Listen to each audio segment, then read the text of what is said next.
One day King David woke up and this thought came into his head. And what was the thought? He said, and how did I miss this? He said, how come I, David, live in a palace and God's house is a tent? I'm living in gold, I'm living in a mansion, and God is living in a little tiny tent. What happened to you, David? Where is your thought? Where is your mind? What happened? Shame on you, David. How could you do this to God? So he calls the prophet of God, Nathan, and he says, come, you are the prophet. God speaks to you. God reveals things to you. I want to seek your counsel, advice.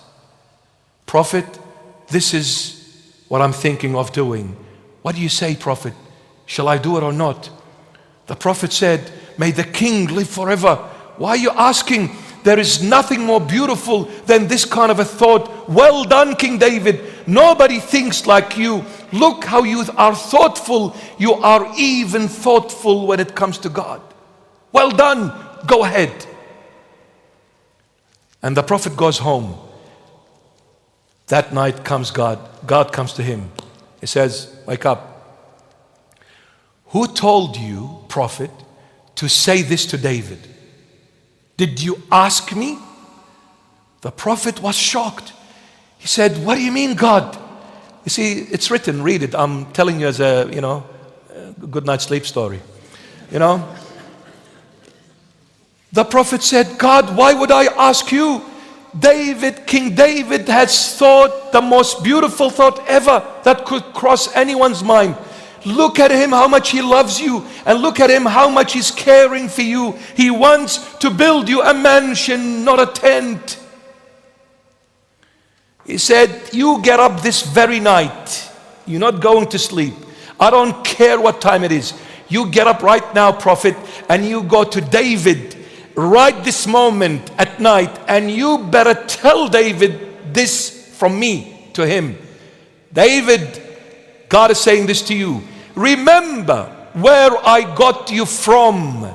I got you from behind the sheep and the goats and the cows. Do you think you build a house for me? Do I need someone like you to build a house for me? You were nothing, a little tiny person whose dad threw him in the desert to look after some sheep because he was too embarrassed to call you a son. You were the weakest out of all your siblings. You were nothing. And I made out of this nothing everything. You offend me one more time, David. I will take you back to the way you were before. I'll make you a nothing. Just like I made you everything, I'll make you a nothing again. Apparently, David said it with self-pride.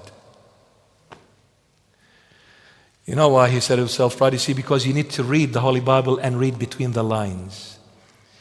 How can I, David, live in a palace and poor God live in a little tiny tent? He put himself before God. He said, you build a mansion for me, David? You are a nothing. Who made you king? Wasn't it your Lord? Do you want me to make you that little tiny shepherd in the desert, a nobody? I can. Very easy. David, you will not build a house, a temple for me. Your son will. Solomon built it. David did not.